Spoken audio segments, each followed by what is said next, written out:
हाँ dear student, आज हम लोग बात करेंगे रिपोर्ट राइटिंग, आर्टिकल राइटिंग और ऐसे राइटिंग पर। अभी मैं कुछ देर पहले लाइव था, लेकिन नेटवर्क प्रॉब्लम के कारण वो वीडियो पूरा चला नहीं। तो मैं पुनः आप लोगों को वो सारी चीज़ें फिर से बता दे रहा हूँ, क्या क्या चीज़ें हैं।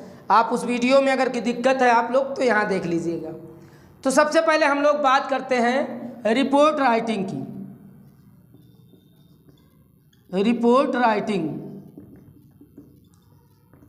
एक टॉपिक पर मैं बात करता हूं, ठीक है।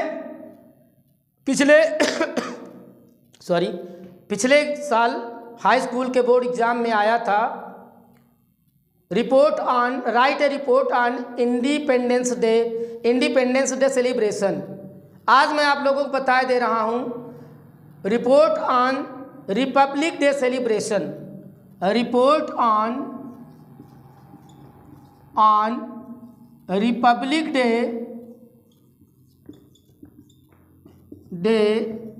सेलिब्रेशन। रिपब्लिक डे सेलिब्रेशन पर हम लोग बात करते हैं। ये कुछ दिक्कत है तो टेढ़ा मोड़ा जा रहा, आप लोग इसको देख लीजिएगा, ठीक है। अब इसके बाद हम लोग सबसे पहले जब इसको लिखेंगे तो शुरू करेंगे सबसे पहले इंट्रोडक्शन। नंबर 1 होता है इंट्रोडक्शन। अब आप लोग सोचेंगे सर इंट्रोडक्शन में क्या लिखेंगे। इंट्रोडक्शन में आपको लिखना होता है कि ये रिपब्लिक डे कब मनाया जाता है, क्यों मनाया जाता है, ये आपको लिखना होगा। 26 जनवरी को हमारा कॉन्स्टिट्यूशन, इंडियन कॉन्स्टिट्यूशन तैयार हुआ था, पूरी तरह से लागू हुआ था 26 जनवरी 1950 को। उसी के बेस पर इसको मनाया जाता है, ठीक है। तो उसके बारे में आपको लिख देना है कि ये क्यों मनाया जाता है और कब मनाया जाता है और कैसे मनाया जाता है। ये आपको इतनी चीज़ें लिखना होगा। क्यों मनाया जाता है, कब मनाया जाता है, कैसे मनाया जाता है। दूसरा टॉपिक होगा आपका प्रिपरेशन। इस फंक्शन को, इस सेलिब्रेशन को सेलिब्रेट करने के लिए, रिपब्लिक डे को सेलिब्रेट करने के लिए क्या क्या तैयारियां की गई थी। आपके कॉलेज में डेकोरेशन हुआ था, पेंटिंग हुई थी, साफ सफाई करवाई गई थी। जितनी भी तैयारियां करवाई गई हैं उन्हें आपको यहाँ लिखना होगा। क्लियर। उस तैयारी में, उस प्रिपरेशन में कितने लोग परिभाग किए थे, क्या क्या प्रिपरेशन हो रहा है, फंक्शन की क्या तैयारी चल रही है, कल्चरल प्रोग्राम की क्या तैयारी चल रही है, वो सारी चीज़ें यहाँ आपको लिखना होगा शार्ट में। क्योंकि आपको लिखना है 60 to 80 वर्ड, 60 से 80 शब्दों में ही लिखना है, इसलिए बहुत बड़ा करने की ज़रूरत नहीं है। थर्ड नंबर होगा, इसके बाद इंट्रोडक्शन हुआ, प्रिपरेशन हुआ, इसके बाद होता है कल्चरल प्रोग्राम। तो प्रिपरेशन के बाद, प्रिपरेशन में क्या क्या प्रिपरेशन की गई वो आपको बताना। फिर कल्चरल प्रोग्राम जो हुआ था, कल्चरल प्रोग्राम में आपका सिंगिंग हुआ था, ठीक है, सॉन्ग प्रस्तुत किया गया था, ठीक है। उसके बाद फिर पहले तो हुआ था वेलकम सॉन्ग हुआ होगा, वेलकम सॉन्ग हुआ, ठीक है। फिर उसके बाद सॉन्ग गाए गए, नेशनल सॉन्ग जो भी राष्ट्रीय गीत गाए गए, स्पीच हुआ, ठीक है। और मैसेज जो चीफ गेस्ट हैं या जो भी आपके हैं आए हुए हैं उस कार्यक्रम में, वो आपको बताना है यहाँ एक। और इसके बाद आपको फ्लैग होस्टिंग थोड़ा मिस हुआ है, आप लोग पहले फ्लैग होस्टिंग करिएगा। आई एम सॉरी, इसको आप फ्लैग होस्टिंग होगा, पहले झंडारोहण होगा, इसके बाद कल्चरल का। ये नंबर 3 का है और ये नंबर 4 का है, ये चीज़ ध्यान रखिएगा।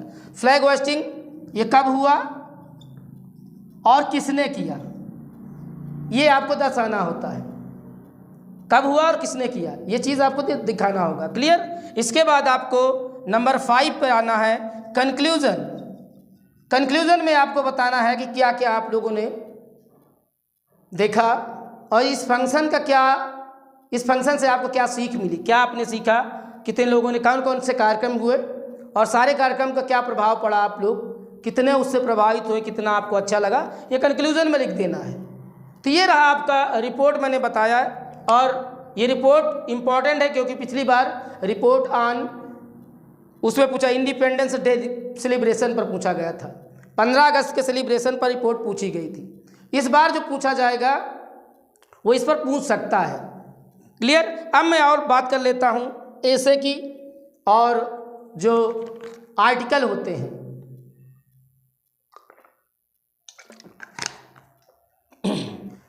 इंटरमीडिएट में बहुत इम्पोर्टेंट ऐसे पूछा जाया करता है, वो है वुमेन इन इंडिया। इसके कई नाम हो सकते हैं, place of women in India, importance of women in India, जो भी चीज़ें कुछ भी बनेगा सब यही चीज़ है।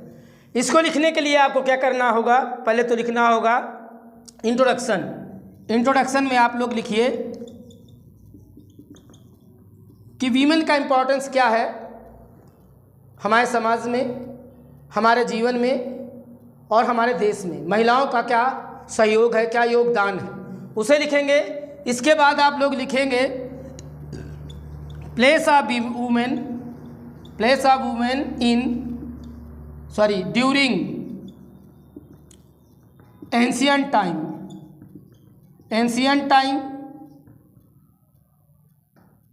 दूसरी बात आप लिख सकते हैं, इसी के बाद आप एंशियंट टाइम के बाद मिडुअल टाइम लिख सकते हैं, place of women during medieval time, और place of women in present time, ये भी लिख सकते हैं, place of women in present time. महिलाओं का वर्तमान में क्या स्थान है, क्या रोल है, इस समय कितनी महिलाओं के बारे में जो इस समय भारत के विकास में, खेल जगत में और प्रशासनिक जगत में, उच्च पदों पर, पॉलिटिकल जगत में, राजनीति में कितनी महिलाएं सक्रिय हैं, उन सब के बारे में आप लिख सकते हैं। लास्ट में आपको कंक्लूजन लिखना होगा। कंक्लूजन में आप लोग लिख दीजिएगा जितनी भी इम्पॉर्टेंट महिलाएं हैं जिन्होंने हमारे देश के विकास में पूरा काल से लेके, प्राचीन काल से लेके वर्तमान तक जो सहयोग किया, उन सारी चीज़ों को आपको लिखना होगा। क्लियर। इसके बाद हम लोग बात करते हैं, और अब ऐसे में हम अगर देख लें, अगर कहीं पर आ जाता है माय फेवरेट बुक,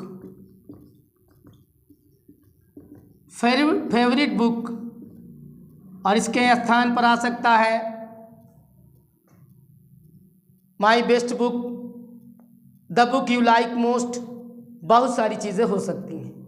इनके बारे में जब इंट्रोडक्शन लिखिए तो ये चीज़ें ज़रूर लिख दीजिएगा जो अब मैं बताने जा रहा हूँ। अगर आप इन्हें लिख देंगे तो आप अच्छे अंक देने के लिए एग्जामिनर को, कॉपी से करने वाले को मजबूर कर देंगे।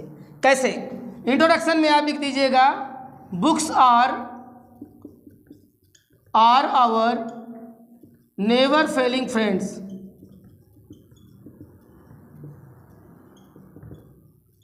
Books are our never failing friends because they increase our joy in our woe and console us in our gloom. ये इसे आप इन्वर्टेड कामा में लिख दीजिए, या आप इसे लिख सकते हैं स्केच पेन से भी लिख सकते हैं। इसे यहाँ पर आप राइटर का नाम लिख सकते हैं, और ये इंटरमीडिएट में एक पोयम थी द स्कॉलर, और उसके लेखक थे रॉबर्ट सदी महोदय की ये लाइन है। जब आप my favourite book, my best book, the book I like most में लिख रहे हो तो इंट्रोडक्शन में इतना ज़रूर डाल दीजिएगा इन्वर्टेड कामा में, या तो आप इसको स्केच पेन से लिख दीजिए, हाईलाइट करके, अंडरलाइन करके लिख दीजिए, ताकि कॉपी चेक करने वाले को सबसे पहले यही दिखे, सबसे पहले उसकी नज़र इसी पे पड़े। क्लियर। और भी टॉपिक पर मैं चर्चा करता हूँ। कहीं पर आ जाए माय बेस्ट टीचर, ठीक है, या an ideal teacher, my best teacher, an ideal teacher, the teacher you like most. अगर इस पर आ जाता है तो जब आप इंट्रोडक्शन लिखिए, बाकी चीज़ें तो आप लोग तैयार कर लेंगे, इसमें कोई दो राय नहीं, आप सब पढ़े लिखे हैं, है ना, पढ़ते तो है ही है। इंट्रोडक्शन में आपको लिखना क्या होगा, इन्वर्टेड कामा में डाल कर लिखिएगा, teacher is greater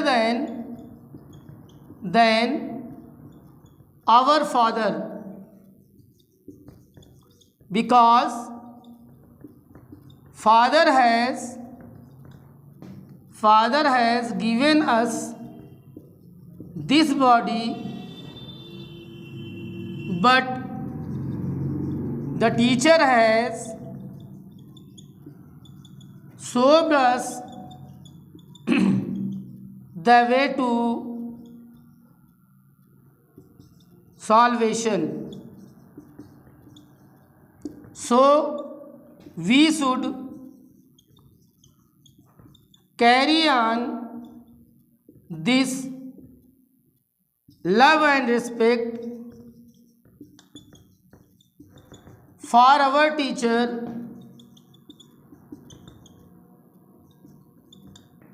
in all over our life। ये लिखना है, और इसे कहा था किसने, स्वामी विवेकानंद जी ने कहा था। ये बात किसने कही थी, स्वामी विवेकानंद जी ने कही थी। आप इंट्रोडक्शन में ये चीज़ें डाल दीजिएगा, इसके बाद मुझे नहीं लगता कि कॉपी चेक करने वाला और कुछ चीज़ पढ़ेगा। इतना पढ़ने के बाद ही जान जाएगा कि आपके बाद का जो मैटर है, अगर ये इतना अच्छा है तो बाद वाला तो और अच्छा होगा, और इस तरह से आप उसके हाथ से अच्छे अंक छीन सकते हैं। वो आपको अच्छे अंक देगा, इसमें कोई दो राय नहीं है। क्लियर। अब हम आगे बात करते हैं, एक और टॉपिक की बात कर लेते। अगर आ जाए माई मदर या an ideal mother,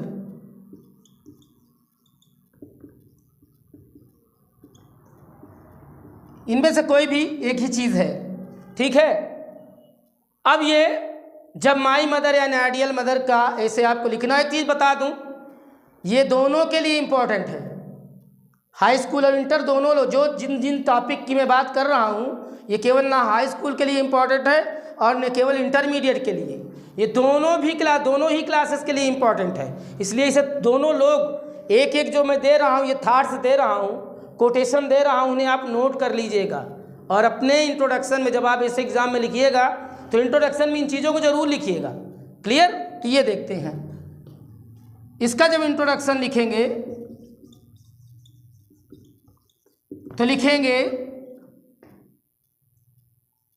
God has created mother because he cannot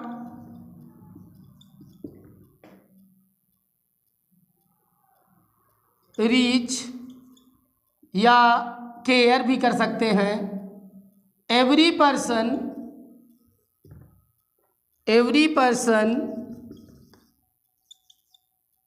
at every time,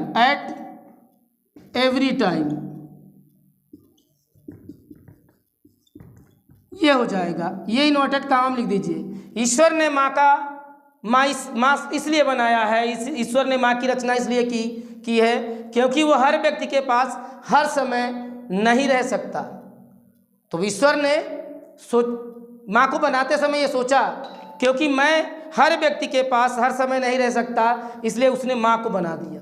तो ये माई मदर पर ये कोटेशन आप लिख सकते हैं। इसलिए मैं इस तरह से मैंने टॉपिक की चर्चा की, फेवरेट बुक की, बेस्ट टीचर की, आइडियल मदर की, वीमेन एजुकेशन की, रिपोर्ट राइटिंग की, ये सारी चीज़ें आप लोग पूरा स्किप मत करिए, एक एक पॉइंट आप लोग देख लीजिए, जो भी आपके मतलब की चीज़ें हैं उन्हें नोट कर लीजिए। और जब भी एग्ज़ाम में आप इन टॉपिक पर अगर आपको एग्ज़ाम में मिलता है ऐसे लिखने के लिए, तो ये सारी चीज़ें ज़रूर लिखिए इंट्रोडक्शन में। क्लियर। और ये वीडियो मेरा आपको कैसा लगा, इस वीडियो को देखने के बाद अगर ये वीडियो आपको पसंद आता है तो इसे और लोगों तक शेयर करिए और अपना फीडबैक ज़रूर दीजिए, लाइक करिए, कमेंट करिए। ठीक है, thank you, thanks for watching.